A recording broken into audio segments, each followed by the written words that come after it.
Hello friends, स्वागत है आप सबका आपके अपने यूट्यूब चैनल पर। आज हम लोग करंट अफेयर की सीरीज के अंतर्गत आज हमारी तीसरी क्लास है और इसमें हम लोग आज इकोनॉमिक सर्वे 2023-24 को पढ़ने वाले हैं। बहुत ही इम्पोर्टेंट क्लास है आप लोगों के लिए। तो आइए देखते हैं इकोनॉमिक सर्वे 2023-24 को क्या है। आज की क्लास जो है एसएससी और सभी वनडे एग्जाम्स के लिए बहुत ही ज़्यादा इम्पोर्टेंट है। यहाँ से एक दो प्रश्न आपको परीक्षाओं में देखने को ज़रूर मिलेंगे। तो देखते हैं आज का अपना पहला प्रश्न। टॉपिक क्या है हमारा? आर्थिक सर्वेक्षण 2024 यानी कि इकोनॉमिक सर्वे। पहला प्रश्न है, भारत का आर्थिक सर्वेक्षण किसके द्वारा प्रस्तुत किया जाता है? इंपॉर्टेंट प्रश्न है यह कि भारत का जो इकोनॉमिक सर्वे है, आर्थिक सर्वेक्षण है, वह जो है किसके द्वारा शुरू किया जाता है या प्रस्तुत किया जाता है? कौन प्रस्तुत करते हैं इसको?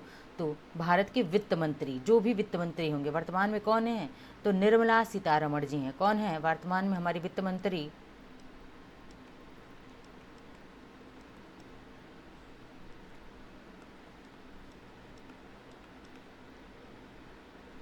निर्मला सीतारमण जी। ये क्या है?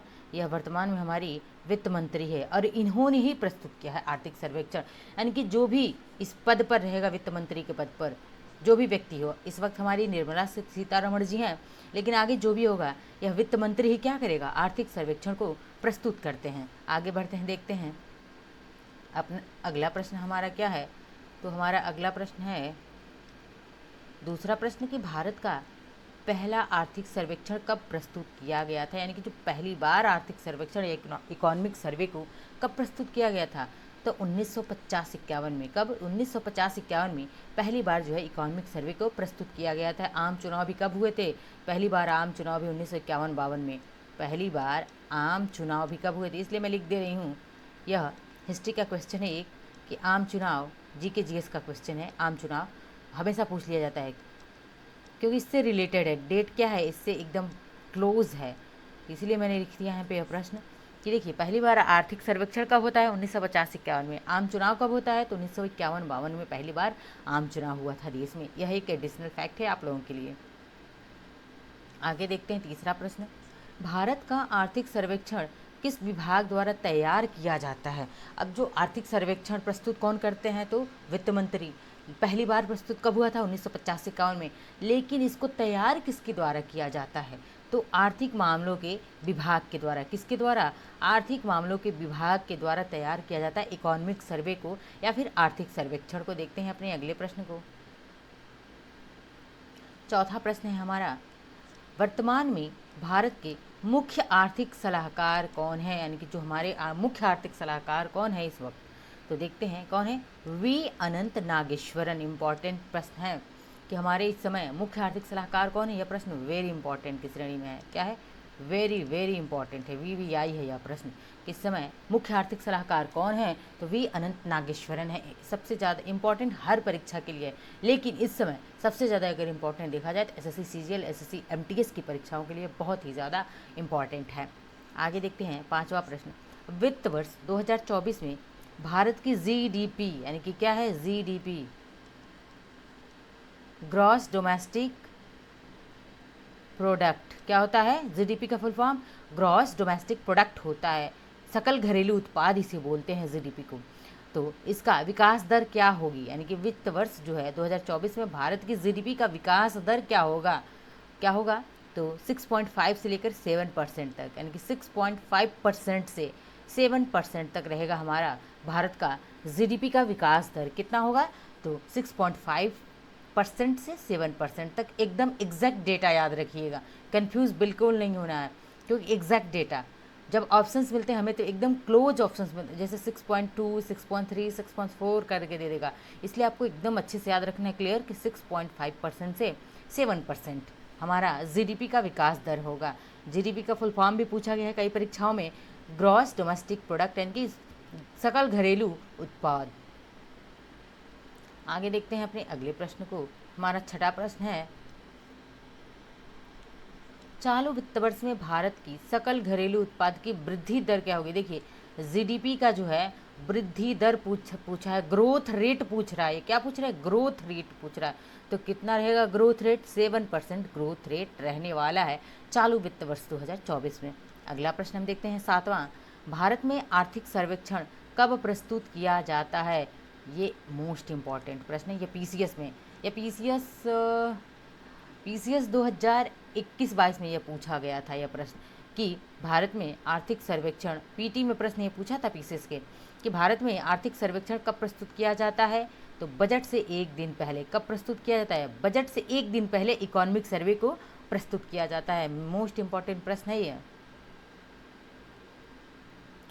देखते हैं 8वें प्रश्न को। 8वां प्रश्न है, पीएम सूर्य घर योजना, योजना का नाम याद रखिए कि पीएम सूर्य घर योजना से कितने गीगावाट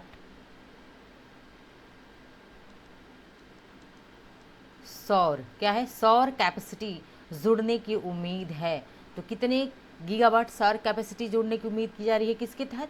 पीएम सूर्य घर योजना के तहत 30 गीगावाट, कितना, 30 गीगावाट या 30 गीगावाट जोड़ने का उम्मीद किया जा रहा है। देखते हैं 9वां प्रश्न हमारा क्या है।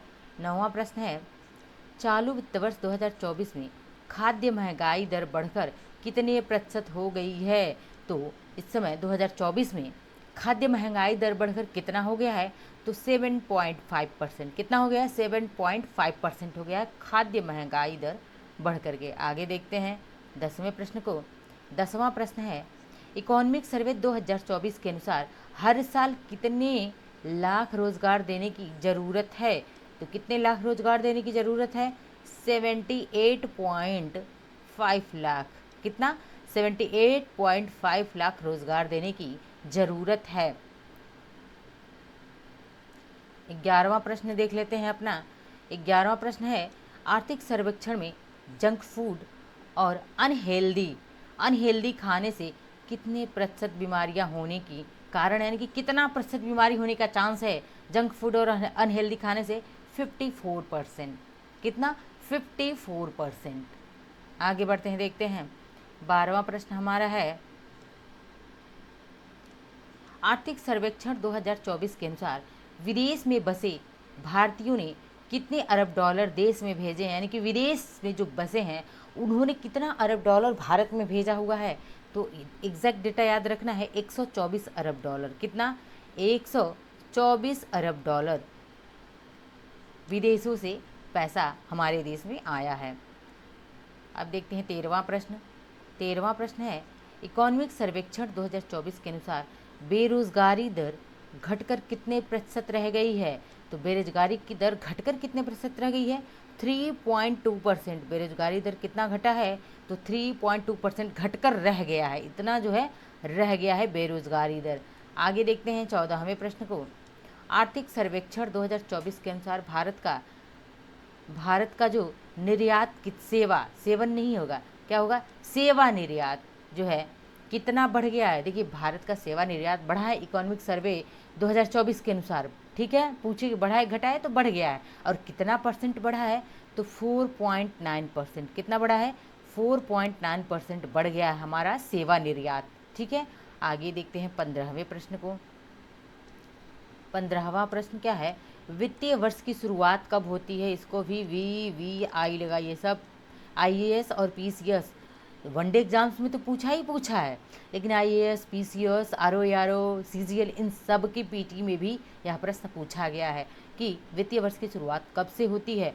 1 अप्रैल से 31 मार्च तक। देखिए 1 अप्रैल से लेकर के अगले 31 मार्च तक। ठीक है, यानी कि जब 1 अप्रैल आएगा उससे अगले वर्ष के 31 मार्च तक जो होगा वह वित्तीय वर्ष माना जाएगा।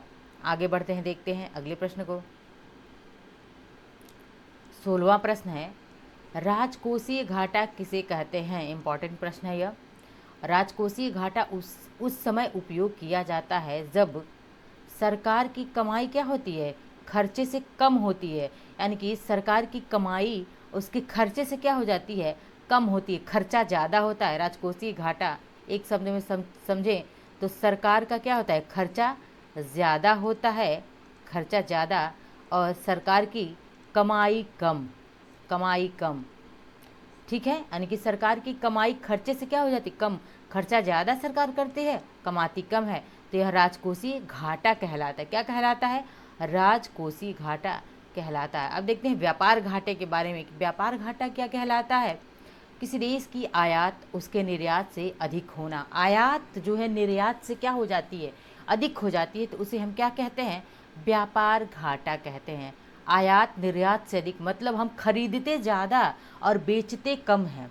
आयात और निर्यात यानी कि जब देश की आयात ज़्यादा हो जाएगी निर्यात से, कि हम खरीदेंगे ज़्यादा और बेचेंगे कम, तो हम उसे हम क्या कहेंगे, व्यापार घाटा कहते हैं। ठीक है, आयात का मतलब होता है क्या, खरीदना। निर्यात का मतलब क्या होता है, बेचना। ये इकोनॉमी के टर्म्स है, इनको जानिए क्योंकि इससे प्रश्न बनते हैं और अक्सर प्रश्न एग्जाम्स में गलत हो जाते हैं। आज का अंतिम और 18वां प्रश्न है, राजस्व घाटा क्या है। हमने राजकोषीय घाटा देख लिया, व्यापार घाटा देख लिया, और राजस्व घाटा किसे कहते हैं। तो सरकार की कमाई अपने निर्धारित लक्ष्य के अनुसार नहीं हुई है। माना कि सरकार ने कोई अमूक लक्ष्य रखा है और इतनी कमाई न हो पाई सरकार की, उसे ही क्या कहते हैं, राजस्व घाटा कहते हैं। मैंने बहुत ही आसान शब्दों में आपको इकोनॉमिक सर्वे 2024 को समझाया है और आई होप यहाँ से आपको प्रश्न परीक्षा में डेफिनेटली देखने को मिलेंगे। क्लास पसंद आए तो लाइक शेयर सब्सक्राइब कमेंट करते रहिए। मिलते हैं नेक्स्ट लेक्चर में। धन्यवाद।